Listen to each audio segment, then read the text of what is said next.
Okay, so I was actually looking at Megalopolis tickets here on my computer because they're not doing any press or industry screenings in Arizona.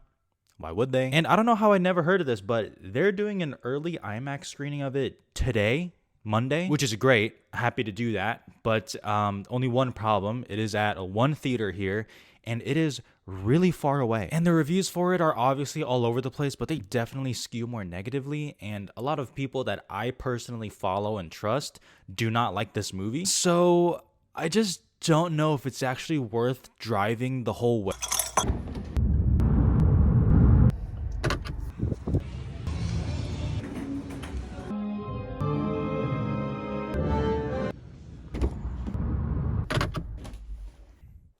I'm so fucking tired. It feels like everything I've learned about Megalopolis has been against my will. Francis Ford Coppola has been thinking about this movie for literal decades, and he's been close to making it before, but various setbacks and delays prevented it from ever happening until now. So first you find out that Francis Ford Coppola sells a part of his winery business to help fund Megalopolis, and it's like, okay, wow, that's awesome. I respect the hell out of that. Then later on, the first trailer drops, which I actually have a reaction video to, which I thought looked great. Then reviews pour out of can where it was low-key trashed. And then it comes out that Francis Ford Coppola was sexually harassing some extras on set, which was just awful. But then it was like, okay, that extra in that video came out in defense of him. So then it's like, okay, wait, so what? But then other extras said, no, he was actually harassing people, just like making them uncomfortable at the very least. And then a quote came out saying that he cast canceled actors in his movie on purpose to not be like some woke movie or whatever. Then they released a trailer with quotes kind of trashing Coppola's other movies that are regarded as masterpieces, which I thought was pretty funny and a good marketing ploy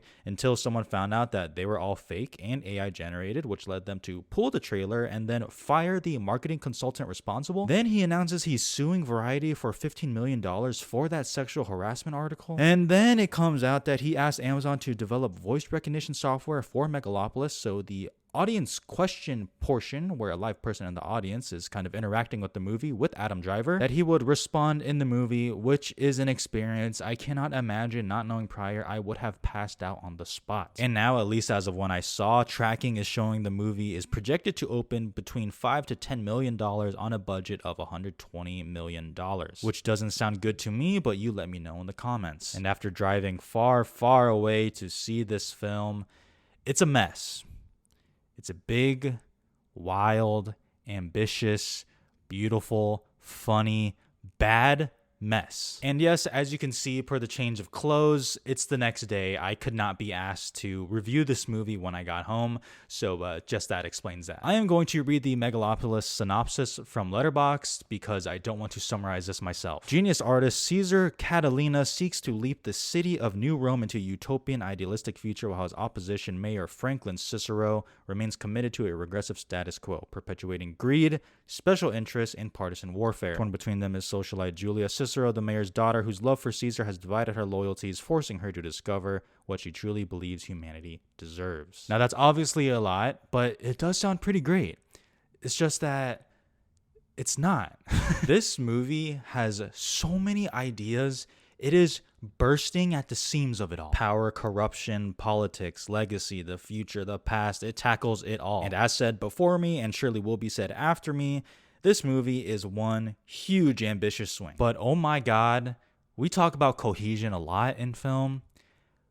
Oh man, the way this movie kind of flaps around like a plastic bag drifting through the wind is kind of unbelievable. I almost respect the total lack of care. Like, yeah, the audience will figure it out. It's not hard. And yeah, it's not hard to grasp, but it is still a little disorienting. And then later in the movie, it kind of just gets annoying. And that lack of a cohesive narrative or cohesive editing just further accentuates the point that this glob of ideas the movie's trying to tell, it does not have a grasp on. There are plot lines that seemingly lead nowhere, that are either dropped completely or feel like a wasted opportunity. Without getting into spoilers, there's a scene where something happens to Adam Driver's character, and I sat up in my seat like, okay, that was the jolt of energy I needed. Like, let's see where this goes. And it's an issue for like 10 minutes, and then a really funny music cue happens, and the audience laughed, and then it's like basically resolved, and that's it. I was like, oh, okay. So the story is a bit of a mess, and as if that wasn't enough, we have to talk about the visual style of this film. I say this with no snark at all. I'm being 100% genuine. I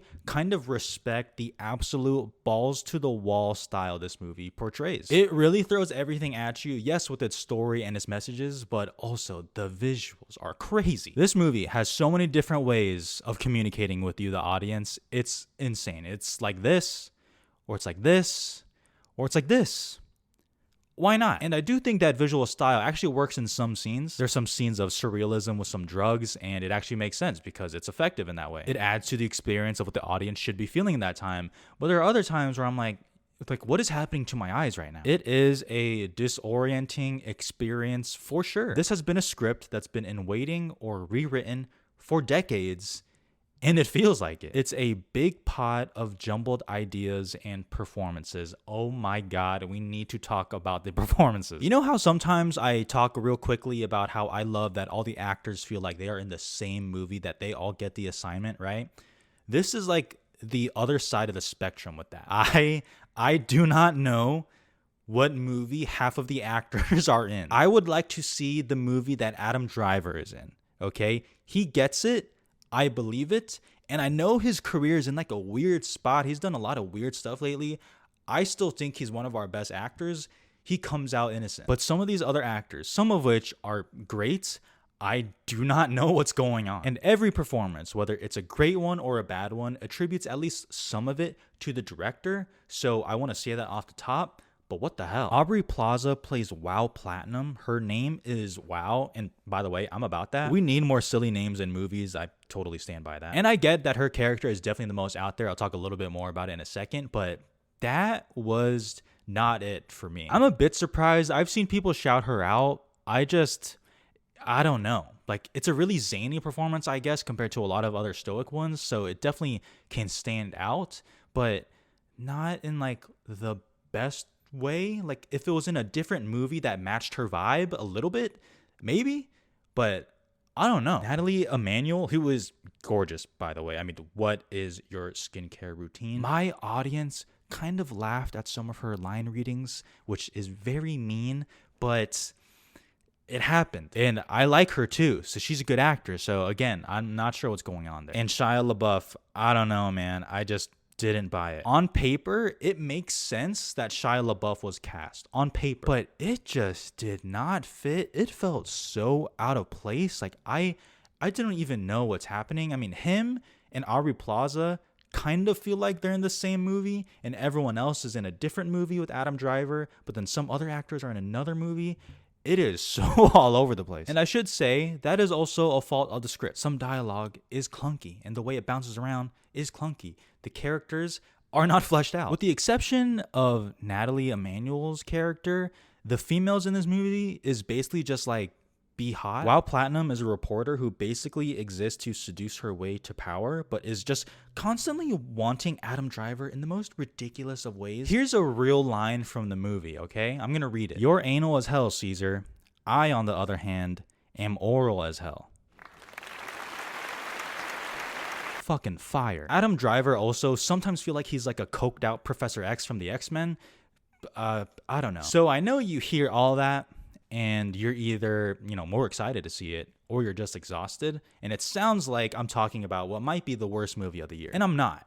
Whether you're excited or exhausted, both are correct, because I cannot in good conscience say this is a good movie. I don't believe it.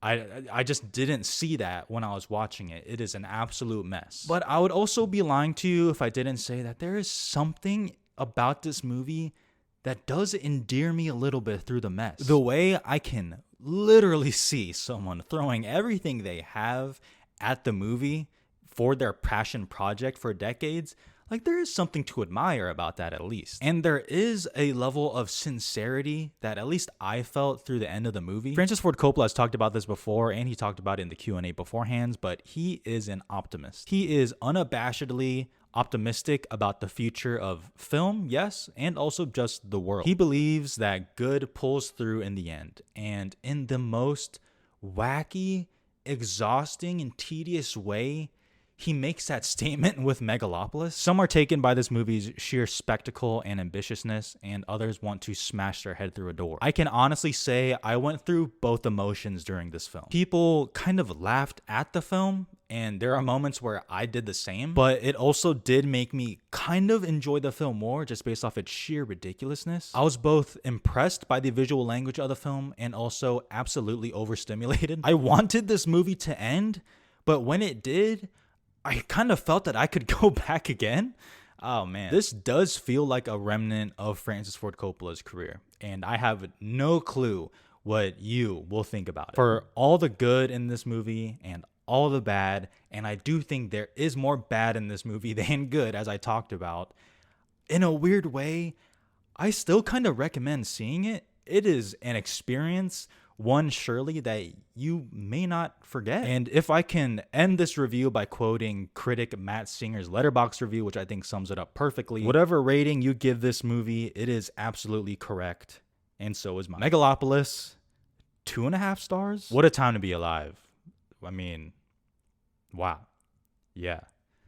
What do I even do now?